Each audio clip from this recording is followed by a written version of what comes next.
میرے بندو اگر تم سب کے سب جن اور انسان اس شخص کی مانند ہو جاؤ جو تم میں سب سے زیادہ نیک اور پرہیزگار ہے تو اس سے میری بادشاہت میں کچھ اضافہ نہیں ہوگا. اللہ اکبر. سب کے سب ابو بکر عمر عثمان و علی بن جائیں, اللہ تعالیٰ کہتا ہے میری بادشاہت میں کوئی اضافہ نہیں ہوگا کیونکہ میں تو بے پرواہ ہوں. ابھی تو اس کا کلائمیکس آنا ہے.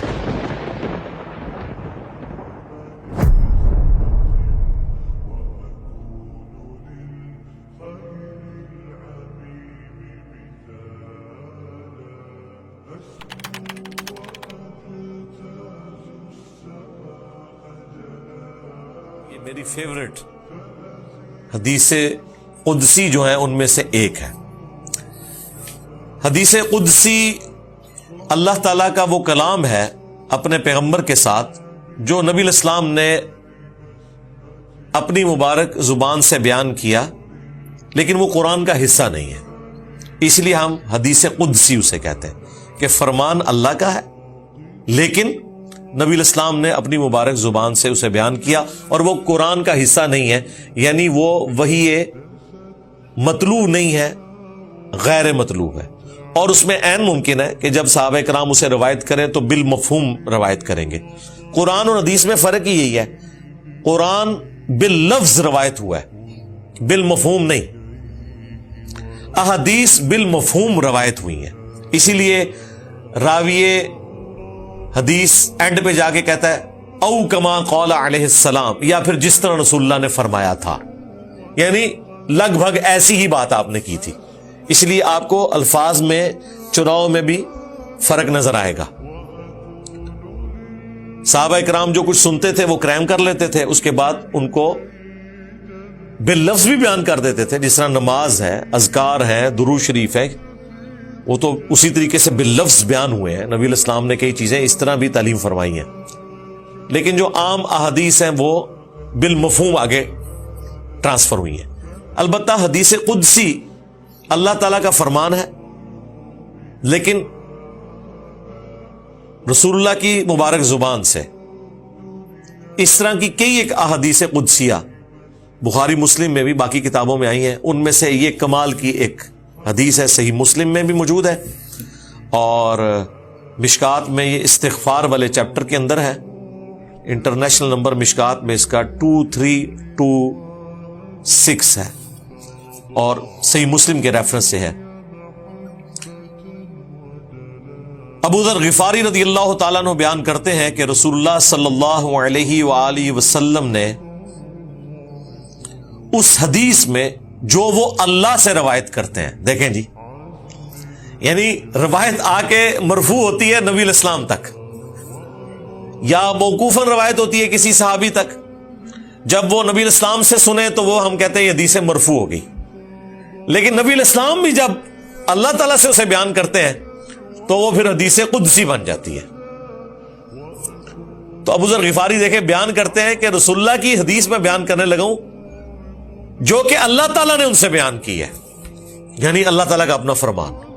اب یہ نبی الاسلام کا فرمان نہیں بلکہ اللہ کا فرمان ہے بزبان محمد رسول اللہ صلی اللہ علیہ وآلہ وسلم. وہ کہتے ہیں کہ نبی صلی اللہ علیہ وآلہ وسلم اللہ تعالیٰ سے روایت کرتے ہیں کہ اللہ تعالیٰ فرماتا ہے میرے بندو میں نے ظلم کرنا اپنے اوپر حرام قرار دے دیا ہے اور اسے تمہارے مابین بھی حرام قرار دیتا ہوں, تم باہم ظلم نہ کرو.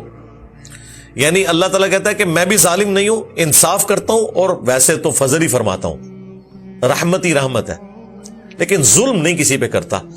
چونکہ میں نے اسے اپنے لیے ناپسند کیا ہے, میں تمہارے لیے بھی جو میرے بندے ہوں گے وہ ظلم نہیں کسی پہ کریں گے. میرے بندو تم سب گمراہ تھے سوائے اس کے کہ جسے میں ہدایت عطا کروں, تو مجھ سے ہدایت طلب کیا کرو, میں تمہیں ہدایت عطا کروں گا. وہی دعائے قنوت جو آتی ہے قنوت وطر میں جو حسن ابن علی کو رسول اللہ نے سکھائی صلی اللہ علیہ وآلہ وسلم, اللہم اہدنا فی من ہدیت. ہاں اے اللہ مجھے اپنے پاس جو ہدایت ہے اس میں سے ہدایت عطا فرما, آمین. اے میرے بندو تم سب بھوکے تھے سوائے اس کے کہ جسے میں کھانا کھلا دوں، تم مجھ سے کھانا طلب کرو میں تمہیں کھلاؤں گا۔ میرے بندو تم سب کے سب بے لباس تھے سوائے اس کے کہ جسے میں لباس عطا کروں، تو لباس بھی مجھ سے طلب کرو میں تمہیں لباس عطا کروں گا۔ میرے بندو تم دن رات گناہ کرتے رہو میں تمہارے گناہ معاف کرتا رہوں گا، تم مجھ سے مغفرت طلب کرو میں تمہیں بخش دوں گا۔ میرے بندو اگر تم مجھے نقصان پہنچانا چاہو تو نقصان نہیں پہنچا سکتے، اور اگر تم مجھے کوئی فائدہ پہنچانا چاہو تو کوئی فائدہ نہیں پہنچا سکتے۔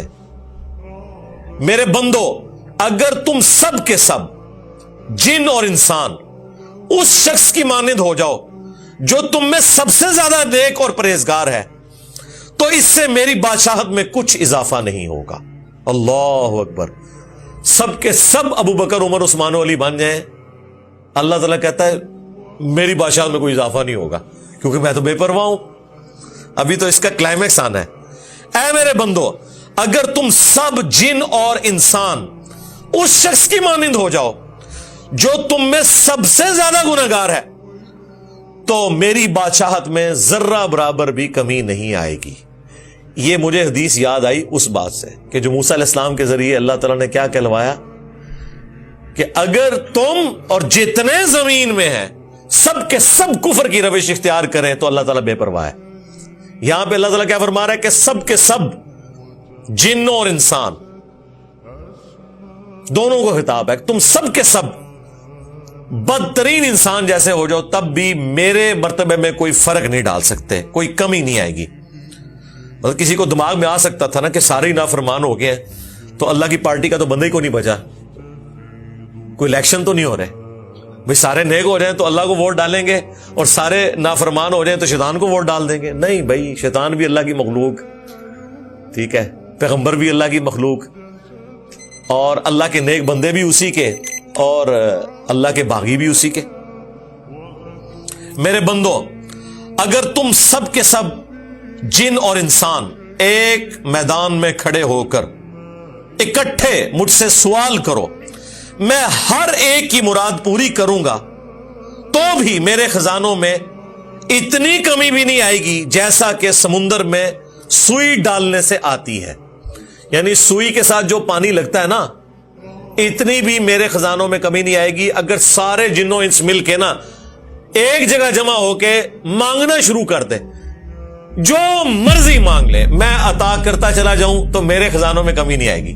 کوئی پوری کائنات بھی مانگ لے اللہ سے، اللہ تعالیٰ تو آنے واحد میں اربوں کائناتیں ایسی پیدا فرما سکتا ہے، یہ تو اللہ کی قدرت۔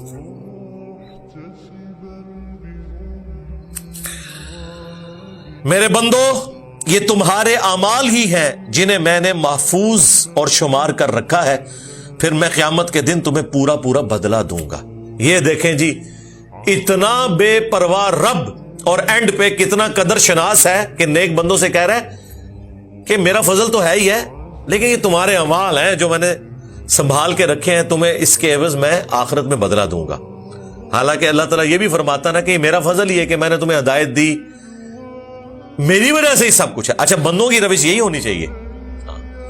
وہ جو سورہ زمر کے اینڈ میں اللہ تعالیٰ نے جنتیوں کا اور جہنمیوں کا نقشہ کھینچا ہے نا، اس میں اللہ تعالیٰ جنتیوں کی قدر شناسی فرما رہا ہوگا اور جنتی کہہ رہے ہوں گے اللہ یہ تیرا فضل ہے کہ تو نے اپنا وعدہ پورا کیا، اور واقعی حقیقت بھی یہی ہے، اللہ پہ تو کسی کا زور نہیں۔ وائی آئی لو گاڈ، میں خدا سے کیوں محبت کروں؟ اس لیے کہ وہ اکیلا تھا، اپنی بادشاہت میں تنہا تھا، نہ چاہتا مجھے نہ پیدا کرتا، اس نے مجھے پیدا کیا اور ہدایت دی، ہمیشہ کی کامیابیاں میرا مقدر کر دی۔ میں ہمیشہ سے نہیں تھا لیکن ہمیشہ کے لیے مجھے زندگی دے دی اور ایسی جنت دے دی جس میں میری خواہش کے مطابق جو میں چاہوں وہ ہوگا۔